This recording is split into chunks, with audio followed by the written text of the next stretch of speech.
I always hear that there's no better time to start but now. So I'm going to start where I am.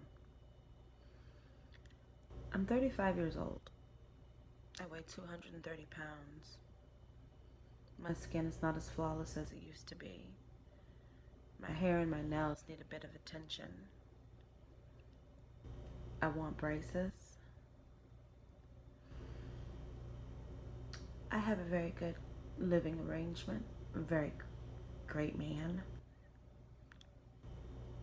Some good children. One needs more attention than the next. Um, I'm known to be magnetic, smart, hopeful, helpful. Well, I decided that maybe I should start a video blog of what to do next after I was nursed down and I got back up. Now, nursed is sort of a word.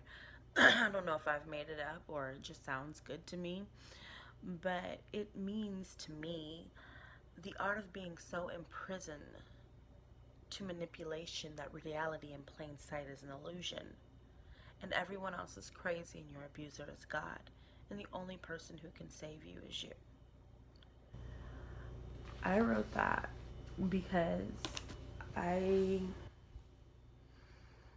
recently, probably about 6 months ago, got out of an abusive environment. And I'm trying to piece my life back together.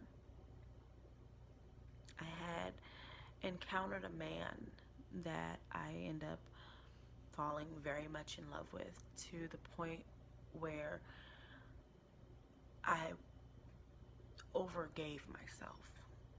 And him and whoever else associated themselves with him took full advantage of that. Though pearls of wisdom were thrown at me in every direction, nobody could help me but me. You know what I'm saying? I had to come to my reality. I had to come to a real reality. What was going on for me to just say, okay, enough is enough. And I decided that during this time I was going to build myself back up mentally, physically, spiritually, emotionally, back to where I was before I met him, or even better. You know, when I met him, I was like 200 pounds and I looked younger than what I was. Now it's like I've aged and I'm not really feeling myself. I don't feel as vibrant as I used to. And though he and I both moved on, there's a lot of pain. There's a lot of pain that I have to heal from. Um, I made the conscious decision when dealing with a narcissistic person that there really is no fair um, co-parenting. Now, I let him know that if he wants to be a member of his child's life, because we have a beautiful, beautiful baby boy, that I require some child support. I mean, I took care of him and his family for years, and even after I left, he was still looking for some type of financial contribution, and I just didn't have it for him. And rather, God put me in a situation where my needs and my children's needs were met, I wasn't willing to extend the resources given to me to give to him. And that sort of broke the cycle of financial codependency he had on me. But it also left a doorway open, you know. Oh, we have a child together, blah, blah, blah. No, he wasn't about his child.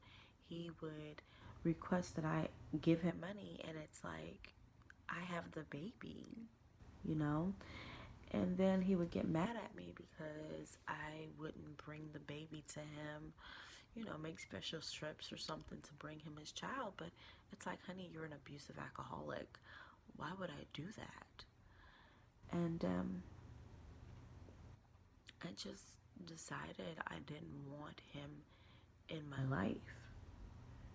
I didn't want him in my life. And I didn't feel like he was, you know, conducive to his own children's life. I mean, I'm not going to lie.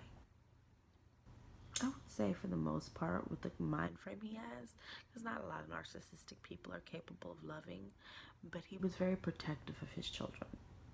Financially wise, he wasn't worth a damn. Any penny they got, he was borrowing it, you know. But I just feel like my son, William, could really do without him.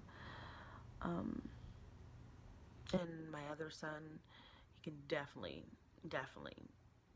do without his father as well. I admit I made two bad decisions and men when it came to raising my children, but I believe God gave me a new chance.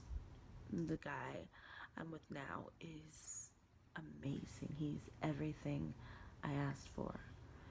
And he's beautiful. So, inside and out. And it's like, wow. Sometimes I'm just blown away and think that this is for me.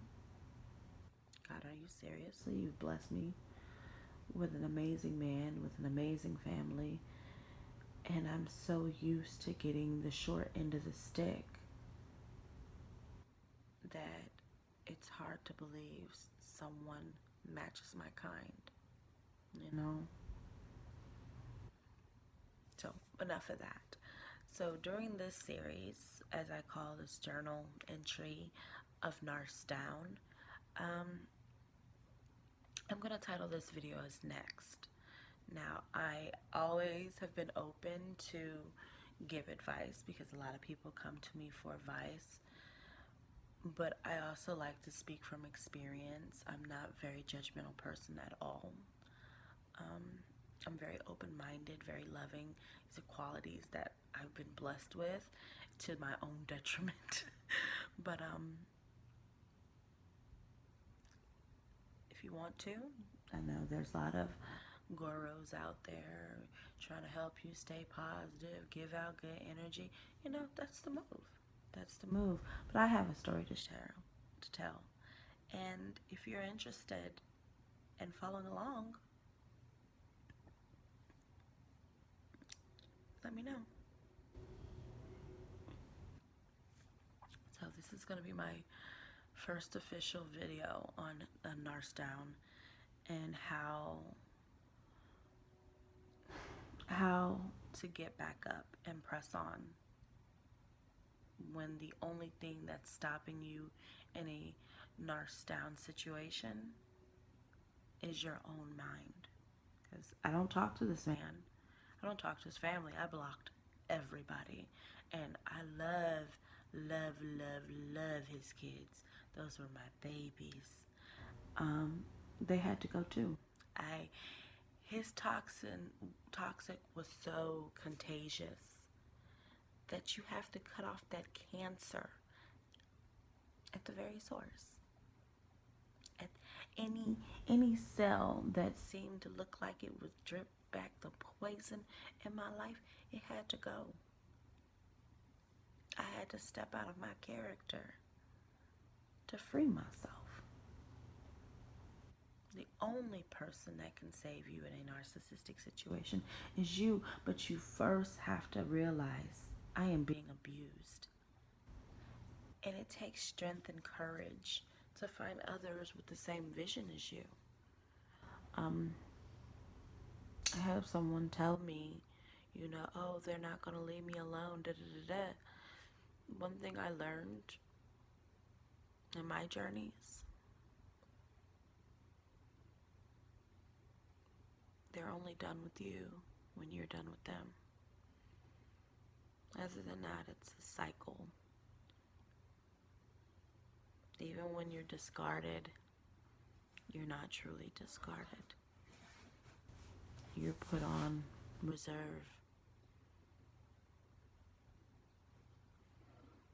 You know, let's say, because I'm not going to say that I'm not the put in. I wasn't the typical supply, you know. Though my childhood issues may have led up to me being susceptible to falling for someone's charm. But I was gonna say, okay, let's say I'm something basic. Okay, let's say I'm chicken. You know, good to eat, nice chicken. And at the time, a narcissistic person decides they want pork chops. Well, they decide to put the chicken in the freezer, put the chicken in the refrigerator, or not even buy the chicken until they have a taste for that again, or the pork hurts their tummy. And that's how it was with him. You know, we lived together, and there were other women in and out my home, and he always made me feel like I wasn't good enough. Oh, I love you, but not like that. And I had to make up in my mind to realize it wasn't going to end until I ended it.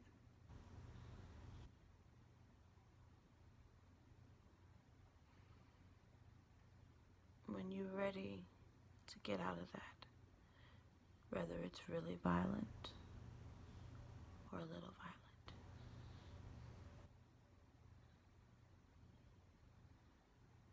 you'll find a way. You'll get off that painful porch, and you'll find a way. Trust me. And the only thing you're really afraid of, it's not that you're afraid of them. Because why would, you know, think about real fear. Let's say you go in a room and it's dark and you're afraid of the dark. You're gonna cut on a light. You go for the opposite. So if I'm scared of him or her, why would I stay with them? Why won't I just turn on the light? Because there's a certain comfort on what's now. What would, you know, I've adjusted to being treated this way. And because I'm believing that what this person says is true, nobody will love me, nobody will want me, I deserve this, it's my fault. You personally trap yourself in a situation. And you stay because you fear the unknown. I mean, I might have been starved, I may have been slapped around, I may have been beaten on, but I know where I lay my head at. You know, we let sometimes material things hold us to toxic situations. Or for the sake of the children. No, I'm going to be real honest with you. You don't care about your kids. And I don't mean that in the meanest way. But when you look at the big picture, staying in an abusive environment benefits your children how? It teaches your sons to think it's okay, or your daughters to think it's okay to mistreat someone. Or it teaches your children to just lay there and allow somebody beat them. Now, if you, as a mother or father, think that's okay to show your children that, just imagine when they get older. I know there were numerous times where I really wanted to show my child's father exactly what I made of. And whatever woman he brought in my face, I wanted to be about that life. Now, what if my son grows up like him? Because that's what he sees his father do, run a bunch of women in the house. What if there's a woman that doesn't have that restraint? I got scared for my baby. What if there's a woman that will do my son that way? Who will kill my son because he thinks it's okay? So, as a mother or as a parent, don't stay for your kids. Leave. Free yourself. Free your mind. And there are ample programs that will help you get out of those situations. There are ample survivors who know the tricks of the game, who know how to go incognito, know who to talk to, keywords. And you have to eliminate all excuses of can't. Alright, so I was inspired to make a video, get that off my chest. So, it's day one of this journey. Alright, speak to you later.